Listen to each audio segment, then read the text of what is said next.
How's it hanging, guys? Aaron from PhoneDog.com here, and the LG Revolution's older, bigger, smarter, more powerful brother is in the house. The LG Optimus 3D here, and it was announced at Mobile World Congress earlier in the year in Barcelona. It has a lot of stuff that, in my opinion, the LG Revolution should have had when it launched on Verizon. One of those being the dual-core processor. It has a 1 GHz Texas Instruments OMAP processor, so Texas Instruments in the dual-core game now. And also it has a 4.3-inch display, 5 megapixel, actually dual 5 megapixel cameras on the back. It shoots regular video in 1080p, 3D video in 720p, front-facing camera as well. Android 2.2 still has that custom LG user interface on it as well. Now, it's not available in the States just yet. Hopefully, we'll see it soon. It's coming to AT&T as a Thrill 4G at some point this summer, so it's my guess that we'll see it sometime in the near future. Is this a device for you? Should you go with the Evo 3D, or should you go with some other 3D device that's going to come out later in the year? Kind of wait and see what happens. We'll find out that and more in the review. But first, special thanks to our buddies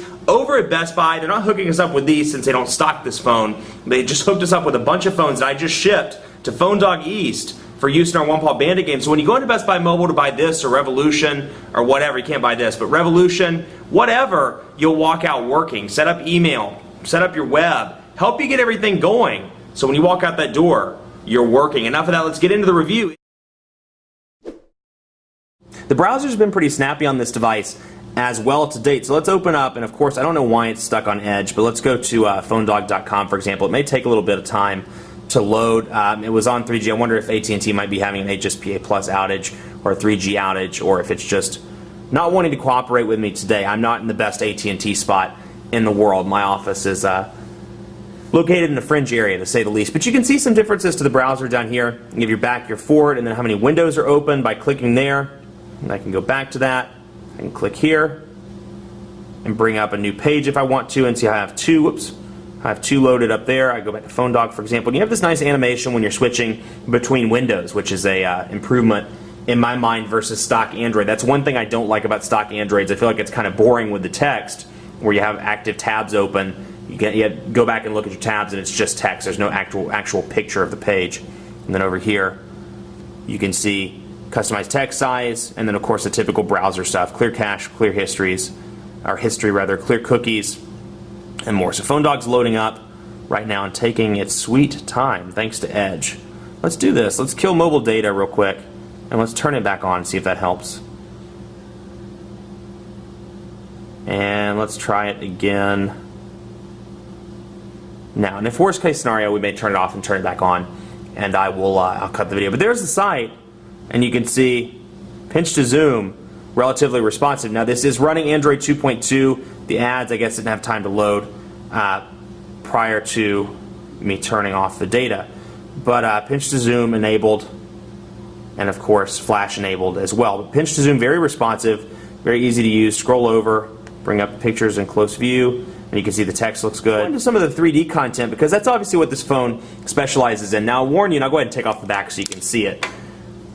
You can see the battery there, 1,540 milliamp hour battery. So 1,540 milliamp hour battery means that if you're doing a lot of 3D content, you're not going to make it throughout the day. The battery life is not the best on this device. If you're doing just moderate use, you're not touching the camera. I found out that over this weekend I used it for moderate use on Saturday. Calls, text messages, here and there, things like that, you know, downloading some apps, browsing the web a little bit.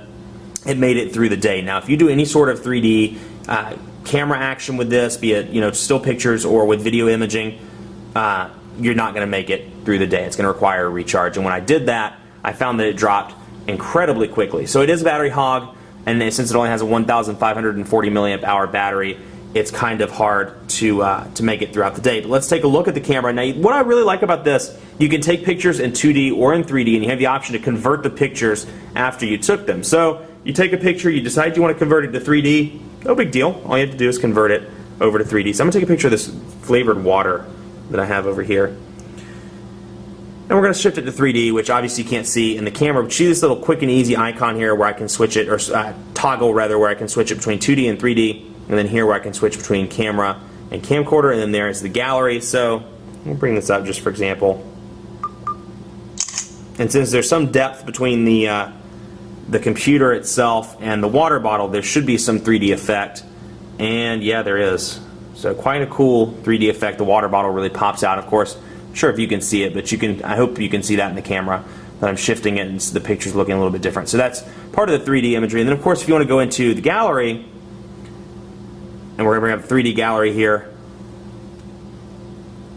Bam. Okay, so I can bring up this and click right there, and it converts it into a 2D picture. So there's that. That's 2D as well. I want to go back to 3D, click on that, and then it brings it right back into 3D. So pretty easy to use, and I really like that feature because obviously if you want to send the picture to somebody, you know, your mom, somebody that doesn't have a 3D phone, you want to convert it into 2D, and actually when you go to message it, it'll ask you the same thing. We'll go into share, which it may not ask.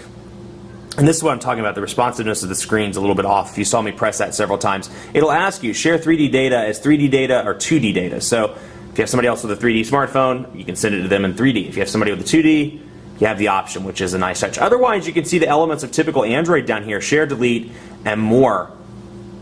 And that's pretty plain Jane. There, now into the phone and into the contacts, you can see typical LG. This is what you remember. Again, I keep making references to the Revolution video just because the OS and the user interface is very similar. So we can go to dial, and you can see typical island keys with shortcuts to messaging and to the contacts, and a big send key right there. Now we can go into the contacts and see some of the AT&T ones, for example.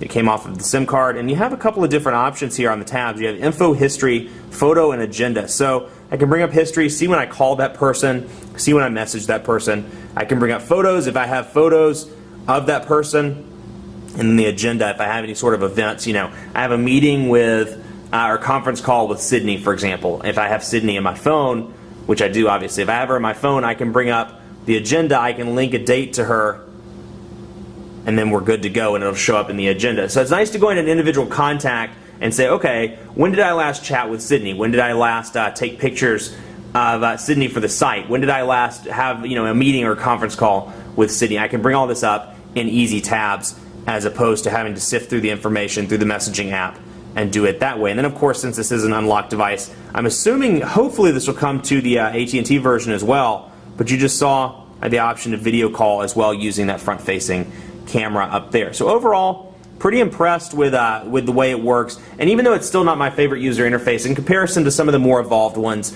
like Sense and like TouchWiz, it's definitely decent. It's doable, and you can see this device in comparison to its brother, a little bit thinner and just a little bit more svelte looking back between the camera with the metal piece here, and then just the overall way it looks. It feels a little bit thinner, and the build quality I feel is a little bit better, and even though it's plasticky, the way that it's rounded and curved makes it feel more expensive. So it is an improvement in my book there as well. So let's go into speed test and take a look, and of course it's on Edge. Actually, I'm going to do quadrant standard first, but before I do that, let's go in here. Just to be fair, I know it's Android 2.2, you technically don't have to run a task killer, but I want to be fair and we'll run the full benchmark. Now, a lot of people have asked questions about the call quality on this device, and I'm here to tell you the call quality, it's pretty decent. It's not bad at all. I found that at the loudest volume it gets a little wobbly and warped, if you will. When you're at the loudest volume and you're talking to somebody, I feel like there's an occasional cutout or the sound isn't quite as good as it could be, but it's certainly not bad. And I found that overall signal strength is pretty decent as well. I don't live in a great AT&T area. I'm not sure why it's showing 4 bars right now. Granted, it is showing it on Edge, but still.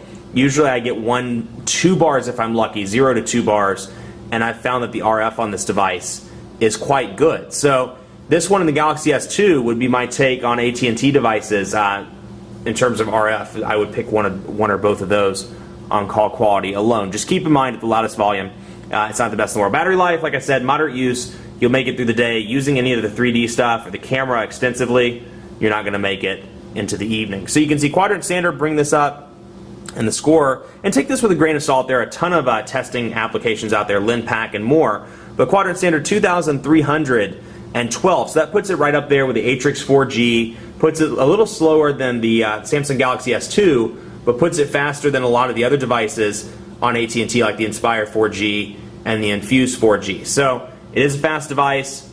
Assuming it comes in the same form on the Thrill 4G, should be just as fast, and that will be one of the fastest on AT&T, right up there with the Atrix 4G. So speeds are pretty decent there. I'm not going to run a speed test because if it's sticking on Edge, then that's a problem. Let me cut this real quick. I'll see if I can get it on 3G. Be right back.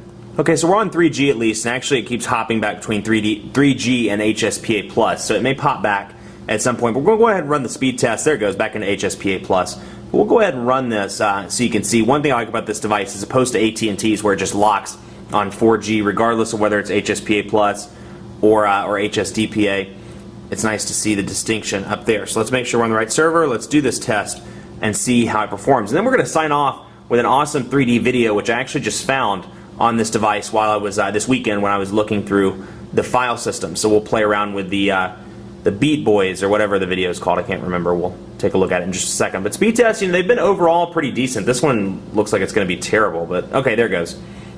Usually they've ranged between 3 and about 5 megabits per second with an upload between 1 and 2. But this one is sucking out loud. Like this is 0.67 megabits per second on the download. On the upload, 0.4. Wow, that's pretty bad.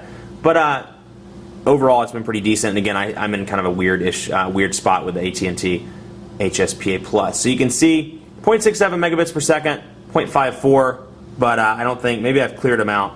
That's average. That's about what I was getting in in one area, and then I don't know where these came from. But usually I range about 3 to 5 megabits per second. Those are a little bit low as well, and then even the 2.89 megabits per second is a little low as well. And I got to show you this video while we sign off. There it is, the LG Optimus 3D. So hopefully it'll be available soon in the U.S. as the LG Thrill 4G on AT&T. It's on its way. We know that. But hopefully it'll be available soon. But overall, it's pretty awesome 3D device. I'm pretty pleased with it. It's everything that the Revolution should have been, at least on the dual-core processor front. It's much faster. If you like the Revolution, you like the menu interface, but you really want that faster processor, you really want to see that faster day-to-day performance, the Optimus 3D is probably your device. Now again, you can't see this on the camera. You can't see 3D content, but I want to show you these awesome little dancing people. This is really cool, and I feel like he's going to kick me in the face when I see this 3D. He's going to come out here and do his little, oh yeah. What? Okay. What? Watch this. Like, I mean, it is realistic 3D. Like, it looks like he's going to punch me in the face when he does his arms and kick me in the face when they go up on their legs. It's a pretty happening dance.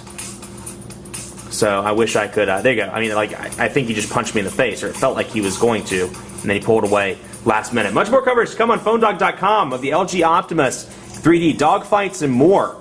Be sure to like us on Facebook, Facebook.com/PhoneDog. We're giving away iPads, phones, and more. It's part of our colossal iPad 2 and smartphone sweepstakes. And as always, follow me on Twitter, PhoneDog_Aaron, and on Facebook at Facebook.com/PhoneDogAB. These guys got mad skills, yo. I'm out. We'll talk to you soon.